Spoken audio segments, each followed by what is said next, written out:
She told me she would come home past her usual time. I saw to it there was nowhere for her to return. I dislike repetition, so I won't reiterate. Instead, let me share the sequence of events, and you can pass judgment on my nature. But allow me to say this: she breached the relationship before me. At exactly 1842, I remember it well because I had just put down my phone after looking at the estimated arrival time from Uber Eats that Jessica sent 5 minutes earlier. Concise, unassuming, and late. No emoticon of love, no tender words, just don't keep me waiting. I observed yet remained silent about the situation. Why would I confront it as it had become customary? The issue with subtle betrayals is they don't shout, they whisper. They are hidden beneath excuses, work engagements, gym sessions that mysteriously consume 2 hours, and encounters with old friends, individuals she'd never mentioned before. At first, you don't notice it happening, as you're still defending her in your own mind. You're still trying to convince yourself. You're still clinging to the belief that the woman you promised your life to isn't betraying you in the shadows. The chicken parmesan she once loved grew cold on the table. I even poured wine for her, a gesture that spoke of my lingering affection, despite everything within me urging otherwise. As I sat alone at the table, her empty chair opposite me felt like a provocation. I peered at the security camera in our garage. Yes, one I've been regularly monitoring lately. And no, I didn't feel a pang of guilt at 5:30 p.m. The same black Lexus I had seen too many times before pulled into the driveway, but the driver never emerged. She was always picked up. Dear friends, if you enjoy this story, please like and subscribe to our channel. It will motivate us to make more videos like this for you. That was her rhythm. She didn't wish for her car to be trackable, or coldly smart. She stepped out the front door wearing a snug blazer. I'd never seen heels that echoed like gunshots on the floor tiles, and not once did she cast a glance at the camera, knowing it was there. I installed it myself. However, that was Jessica, the woman who ceased to fear consequences once she realized I didn't prefer shouting. She saw me as the quiet type, the silent observer, the man who would rather drown than make a scene. Yet she misunderstood my quietness for weakness. She did not notice me watching from the shadows upstairs, just above the stairwell, where the lights were off, and I remained motionless since her text. I didn't move, merely stood there with my heart in a grip, watching her slip into that car. It was as if I hadn't spent the last 6 years constructing a life with her, or as though the couch she curled up on every Sunday night and the sweatshirt I left hanging still did not belong to me.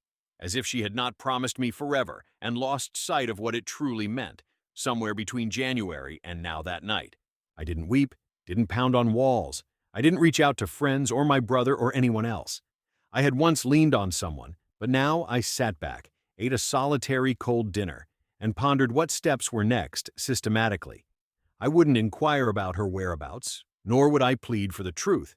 She was hidden behind cologne and hotel sheets. I intended to reclaim the house, reclaim my life, piece by piece. If she returned, she'd find nothing left for her but silence, not even a light on in the house, which had changed by midnight. Not conspicuously, not trashed or disheveled, just less hers. I commenced with the closet, item by item, folding her dresses, those she once wore for me before she started saving her best looks for strangers. I didn't rip them, didn't inhale their scent, didn't sob over them. I've recently packed, sealed, and placed the box away. Her shoes trailed behind, from the high heels worn to our anniversary dinner, the sandals discarded at the Santa Cruz beach that summer, even the too cute to run in sneakers, all vanished silently. It wasn't fueled by anger, but a desperate attempt to maintain sanity. With each drawer emptied, it felt like I was pulling a splinter from my chest. Her belongings were omnipresent, yet elusive. Her perfume bottle remained on the dresser, though its scent evaded me now. Her toothbrush lingered in the bathroom, but I no longer noticed its color. It was peculiar how swiftly the heart can slam a door, one that had stood open for years at precisely 1:23 a.m. The garage door clicked shut, her key echoing a hollow normalcy. She entered with heels clacking and called out, "Babe!" Yet the silence that followed was deafening. She hesitated, then tried again. Stepping from the kitchen, I found her perplexed, a hint of worry on her face. Yet her makeup remained immaculate, and not a strand of hair was out of place. Clutching a small black purse in one hand and a shopping bag in the other, she presented an insincere pretext. "I hadn't expected you to be awake." Attempting a casual tone, she surveyed the room, her gaze sweeping over the empty walls, missing rug, and box by the door. She paused, noticing, then stiffened. What's happened to my things? I remained silent. What on earth is transpiring? The bag dropped with a soft thud as I produced my phone from my pocket. On its screen were her messages, meant for others, but now revealed to her. I didn't verbally disclose their content. Merely exhibiting the display was enough. Her complexion paled dramatically, yet only for a moment, before her act ensued. Are you serious? You're rummaging through my phone now? She tried to laugh half-heartedly, but it faltered midway. You're becoming irrational. That wasn't as it seemed. Her mouth gaped, then shut, and her tone shifted. She advanced, venom lacing each word. You want to do this at 1 a.m.? Fine. If you're set on playing detective, proceed. But don't feign innocence. This house doesn't smother me any less than it does you. I'm not even visible in it like a phantom. You've overlooked me, Tyler, for a long time now. It wasn't an apology or remorse, just blame. She was unfaithful, and I became the scapegoat. For the first time in years, I didn't feel anything. No love, no hatred, not even shock. Just clarity, as if someone had wiped fog off a window. You need to leave. Her eyebrows shot up at my words. Excuse me? I'd already packed your things and changed the locks. This place is no longer yours. She tried to laugh again, but it came out dry. Do you truly believe it's that simple? It is now. She paused for a moment, as if weighing something. Jessica never shed tears when she lost. Instead, she calculated, strategized, and left without a word when she understood I wasn't bluffing. She took the box, the bag, and disappeared silently. No pleading, no anger, no apologies, just the faint sound of her heels fading into the night. Morning arrived like a tranquil intruder, neither loud nor demanding, simply present. After she left, it had rained, and I could sense the dampness in the driveway, feel it inside the chilly walls. The house remained tidy but empty. The bed we shared was made yet untouched. I spent the night on the couch, not out of necessity, but because I found it unbearable to sleep amidst the lingering scent of her perfume, as everything seemed to reek of silence. By 9:15 a.m., I had printed the divorce papers, a decision that didn't require contemplation or internal debate. I neither contacted my brother nor sought advice from my mother. Instead, I simply filled out the form with her full name and the date. Without hesitation, we clicked the next button, disregarding the mediation options, as this union had become more of a business transaction to her. In secret, she siphoned funds from our joint account, which I discovered by examining our finances that day. Though Jessica had access to the account, I was unaware of the extent of her withdrawals. Instead of waiting to uncover the truth, I swiftly froze the cards, transferred half into a separate account under my name, and documented everything. By 4 p.m., I received the first text from her. Jessica, we need to talk. I sensed another twist, another change in direction. She never came straight at me. She always angled her words. I voiced every concern I had, yet a discussion was unnecessary. Her response came faster than expected. Jessica, you're overreacting. You're throwing away 6 years over one mistake. The phrase, one mistake, pierced my heart like a bitter wind, for she showed no remorse. Instead, she tried to negotiate. She probed my remaining dignity, to which I didn't respond for 10 minutes. Another text followed from Jessica, accusing me of denying her the opportunity to explain. She claimed that wasn't love, but control. However, she had lied, cheated on me for months, and maintained a secret relationship, all while pretending to love me, planning vacations, and smiling at my parents.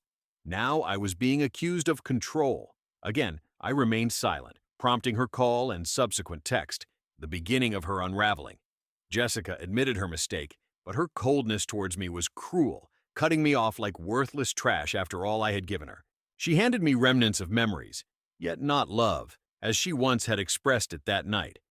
I filled a glass with whiskey and settled in the same spot from the previous evening, no longer awaiting the garage door's creak or footsteps. Instead, I listened for tranquility, the kind born after a storm breaks free. I scanned through her old photographs not due to nostalgia, but out of curiosity, hoping to pinpoint the instant when her gaze shifted from me to something beyond.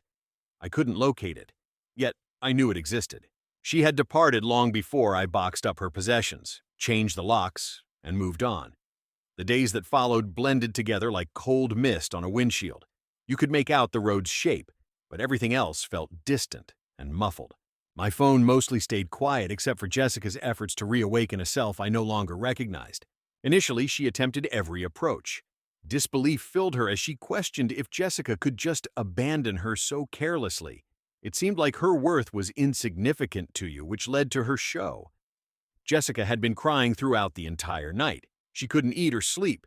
She admitted her mistake, and when that didn't work, she expressed her anger. "Jessica, you are weak," she said. "This is what this has always been about. You never possessed the strength to manage me. You were always terrified of losing me, which is why you were constantly clinging and acting suspiciously. You pushed me away, and now you're upset I left." It was as if I was watching a skilled actress change costumes, but I had already seen the dress rehearsal and knew her lines before she spoke them. By Thursday, she stopped texting.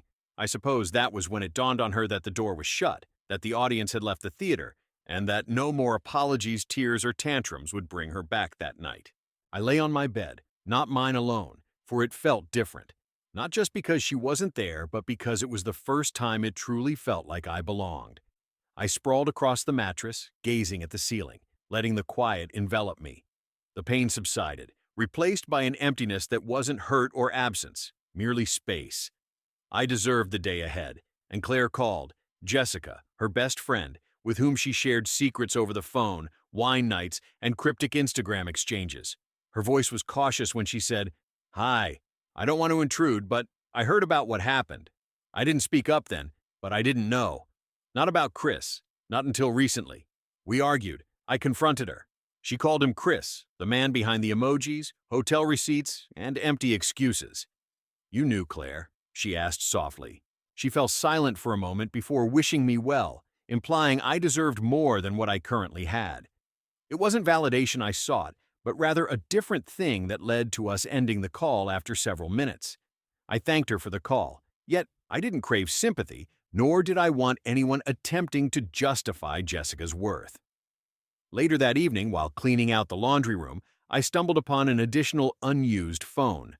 My breath hitched. Upon unlocking it, I found no passcode and numerous messages, some addressed to Chris, others to different individuals, along with dates, pictures, and a conversation saved under Lena from weeks ago. The exchange revealed that Lena thought Jessica was hiding something, yet her boyfriend remained oblivious. Even if she vanished for 2 days, he would still assume she was shopping at Whole Foods. My hands trembled, not out of anger, but with a sense of revelation. She didn't merely deceive me, she ridiculed, belittled, and mocked me, all for loving her so deeply that night. I sealed the burner phone in a Ziploc bag, marked it with masking tape, and hid it in my office drawer, not for retribution or legal reasons, but to ensure I'd never forget her true nature. People reveal their authentic selves when they believe you aren't watching, and I was finished turning a blind eye. Saturday morning arrived like a fresh, blank page. I woke up before the sun peeked through the blinds, brewed coffee too strong on purpose, and sat at the kitchen table alone in the deliberate silence. The quiet wasn't oppressive anymore. It was decisive. Yes, but not solitary. You don't perceive the distinction until midday sees a certain someone depart. I had tidied away the last traces of Jessica's residency, a silver earring concealed beneath the couch, half-empty dry shampoo in the guest bathroom, her yoga mat rolled in the hallway closet. All were packed in the final carton labeled in black marker. "Do not return," it read. I stored it in the garage, expecting that to be the last, until 4:17 p.m. struck. That's when she reappeared, unannounced, neither calling nor texting. Just the familiar sound of tires on gravel and her subtle key insertion into the front door, a key I had neglected to deactivate from the smart lock, a novice oversight. I was upstairs when I heard the door open. I descended slowly, not hastily or alarmed, just prepared. She stood in the living room, arms folded, scanning the room as if it were alien, her framed photos missing, her presence wiped clean. "Amazing," she remarked, surveying the room. "You indeed succeeded." I remained silent as she shifted to face me. "Not a hi from you?" I countered without words. "A gentler tone now, Tyler. Come on. I understand you're hurting, but what we had for 6 years doesn't vanish in an instant." "It didn't vanish instantly," I agreed finally. "It faded while you were slowly distancing yourself, night after night." Her lips twisted into a defensive smirk. You always portray the innocent, as if you hadn't done anything wrong, I retorted. I just sat there, blinking. Tell me what I did wrong, Jessica, you said. After a moment of silence, you accused me of stopping trying. That was your go-to. That was your saving grace. You stopped being exciting. Your voice grew louder. You became monotonous, predictable, always home, always pleasant. You ceased to test me. You settled for comfort. The word comfort stung more than the betrayal. I was steady. I was loyal. I offered you tranquility, and you opted for chaos. She advanced. I had to experience something genuine once more, and you can't fathom being in a relationship that merely drifts. It's like suffocating in tepid water, wishing to shout yet not aggrieved enough to justify it, thus leading me astray. Your expression stiffened as if you were an impeccable spouse. You were accessible. That was all you were. Present, not alive. I was on the verge of losing control, ready to shout, throw something, expose all the ways she damaged me, but I didn't. In that instant, the remaining shred of the facade crumbled. She wasn't the woman I wedded. Perhaps she never was, incapable of honesty. Not for me, not even for herself. I indicated towards the box by the garage door. Gather your belongings, take them, and if you return, I'll secure a restraining order. She stopped tolerating your dominance over her life, it seemed. She paused when she noticed a resolution in my gaze, something conclusive. She closed her mouth. Grabbing the box, she left without another word, and the door clicked shut, as if to signify an ending. Decisive.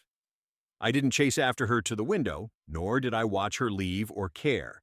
Instead, I ascended the stairs, settled at my desk, and opened a new document with a title of New Rules. Rule 1. Never be in love with someone who isn't who you envision them to be.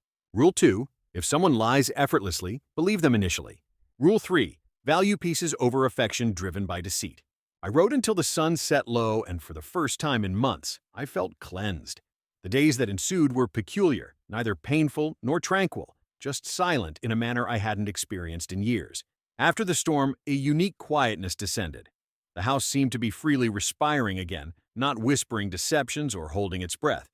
I thought she might attempt contact, another call, a lengthy email, even a theatrical doorstep appeal. But she didn't. Instead, it was Chris who got in touch. It was Tuesday afternoon, and I had just returned from my run when my phone vibrated with an unknown number. I almost let it go to voicemail, yet something made me swipe to answer. "Hello?" came a pause, then Tyler's voice, younger than expected and hesitant. "Who is this?" he asked. "It's me, Chris." I didn't reply, understanding you likely didn't want to engage with me, and I wouldn't blame you if you hung up. But could I just say something quickly? After a moment of silence, I agreed, giving him 30 seconds. He released a deep sigh, as if he'd been harboring these words for days.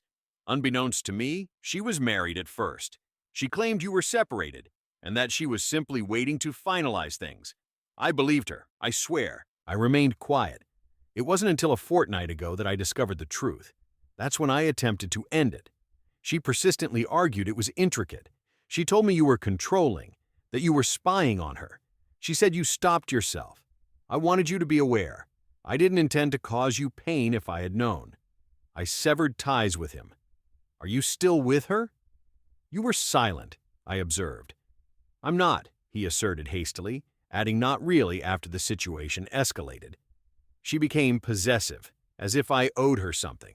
I'm unsure of what I was thinking. She's attractive, but there's an unease about her. I almost chuckled at the thought. He carried on anyway. I apologize. That's all I have to say. I will leave you alone. Click. The phone was still against my ear long after the line disconnected. I wasn't enraged at him. In truth, he sounded like a frightened deer, and while a part of me wanted to curse his name, another part empathized because he didn't just take my wife. He took something from me. That evening, I ventured onto the patio, where the crisp air hung, and the sky bled orange towards the horizon. I ignited a fire in the outdoor pit and remained seated, listening to the world unfold without her. It was then that I recollected the letter from months past prior to the hotel receipts and burner phone. I had penned a letter to Jessica, a brief note consisting of a few paragraphs. I hadn't shared it with her. The content revolved around the longing for our past selves, fighting for something that seemed to be fading away. That night, I retrieved it from the back of my desk drawer, read it once, and then tore it in half, casting the pieces into the fire. That version of us was no more. It never would be again as the flames consumed the paper. A sense of relief washed over me as my chest loosened. No longer did I grieve for her. Instead, it was the man I once was, the one who loved her despite her gradual erosion of reasons to do so, that I mourned in her absence. That man had ended his wait for closure. He found it. It had been exactly 19 days since I boxed up her life when I stumbled upon her again. This encounter was not by choice. It occurred while exiting the bank, completing a simple errand to close our joint account permanently. As I did, I spotted a familiar blonde hair across the street, now tied up in a high ponytail and hidden behind sunglasses, but I recognized her distinctive gait anywhere. She was with someone other than Chris, an older man in a sharp suit, talking on his phone, oblivious to her as they crossed the street together. I stood still initially, not from heartbreak or fear, but surprise. A sudden realization washed over me. I wasn't angry anymore. I was merely observant. She didn't see me, and I made no attempt to be noticed. I observed them halt beside a cafe. He gestured towards something on his phone. She let out her familiar, polished, calculated laugh, the one she employed when she sought attention. He barely glanced up. She reached for his arm. He didn't recoil, but he also didn't respond. It struck me suddenly. She wasn't with him. Instead, she was rehearsing the same act on a new stage. I turned and departed. At home, there was no need to see more. Instead, I unlocked our true photo albums, the leather-bound ones. They captured birthdays, road trips, Sunday mornings in bed with pancakes, coffee, and books. Unfinished, they remained. Leisurely flipping through the pages, my fingers touched each glossy memory. My old self smiled next to her in front of the upstate cabin, her head on my shoulder, our cheeks flushed from the cold, hands intertwined at her sister's wedding. Beneath fireworks during the summer I proposed, her eyes sparkled, but now I noticed the fractures, not visible on her face, but in the void between us. Her smile never reached her eyes, and she looked past me as if I were fleeting. We had never constructed something eternal. Initially, I was engrossed in assembling. Then she was putting on a show. Eventually, I closed the album without shedding tears or feeling the compulsion to do so. Instead, I retrieved a storage box and neatly stowed them away, not out of animosity, but conclusively. The following morning, I received another message from Claire. "Hey, just wanted to let you know. They're saying you kicked me out without cause, that you were distant emotionally, that there was someone else." I reread the text 3 times, and there it was, her final ploy to rewrite history, cast herself as the victim of an uncaring spouse while hiding the real truth under a veil of half-truths. I decided not to respond because I had no need to defend myself. Let her talk. Let her weave her tales and play the survivor role. She can construct her narrative for her friends, her new partner, even her own reflection in the mirror. I know the truth, and it resides here now in this peaceful home. At last, there's a sense of straightforward simplicity, without complications. Strangely therapeutic is reestablishing a personal routine, not the one shared with another, but one rediscovered on your own. It doesn't happen in a grandiose manner or with an epic montage, no dramatic epiphany. Instead, one morning you awaken, brew coffee into a new mug, and acknowledge that the silence is no longer unbearable. It's comforting. I resumed my daily runs again, not to flee, but to recalibrate. The living room layout was altered. The couch she preferred kept discarded for something more functional and personal. 2 weeks later, the official divorce papers arrived in the mail. She hadn't written a note or a message. An unstained envelope, pretending concern, bore merely a sharp, impatient signature alongside the date, from Jessica L. Harmon. I lingered over the document, not due to pain, but confirmation of what I'd suspected all along. There was nothing left to mourn. She had obliterated more than just our marriage. It was a version of herself that I never truly knew, one we shared only on that particular night. I dined with my brother and his wife, who inquired about her, their eyes filled with caution and uncertainty. "She's gone," I replied simply, and the conversation moved on. On the journey back home, I took a detour through familiar streets from our early days in town, the coffee shop where she introduced me to matcha, causing my initial dislike to turn into laughter, the bookstore where she left unfinished books, or perhaps it was her love for me that remained undeclared on the bench we once shared. I sat there, unmoving, unshed tears, expecting perhaps to see a ghost, a remnant of who she used to be. There was nothing, no sadness, no rage, just an empty void. Eventually, I drove home. I retired to bed in my home, having reconstructed my memories piece by piece, truth by truth. However, sleep eluded me that night, not because I yearned for her, but due to an unexpected voice whispering at the periphery of my thoughts. Not regret, but a curiosity about how I allowed things to escalate, about the person I transformed into to endure, about loving someone like her, about disregarding my inner warnings, my gut feelings, and my instincts in the name of loyalty. She didn't merely cheat on me, she taught me to question myself so profoundly that I remained indifferent when deception became our routine. That was the true betrayal, and it was then that I realized. This wasn't just the end of a marriage, it marked the start of something new. I hadn't anticipated accountability towards her or myself, as even though she caused the harm, I supplied the match and stood within the house as she ignited the fuse.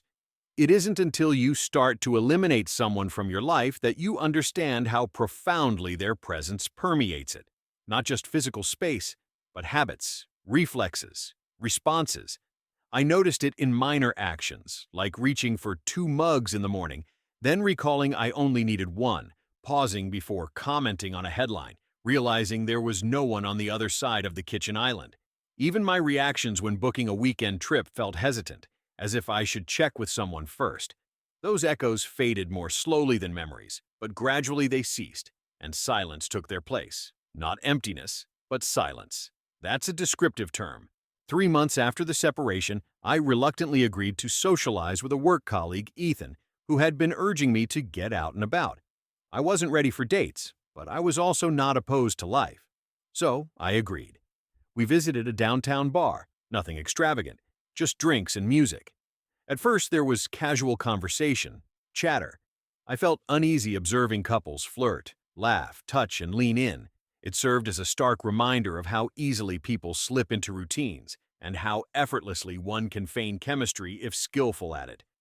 Jessica, who was adept at this, made me feel uncomfortable. I stood near the bar for some time, sipping my drink when someone tapped my shoulder. She introduced herself as Rachel, with her bright eyes, casual smile, and straightforward energy. She noticed I seemed deep in thought and said so. I laughed genuinely. It had been a while since I had done so. Perhaps I might be. I confessed my habit of overthinking, trying to decide if I should stay or leave.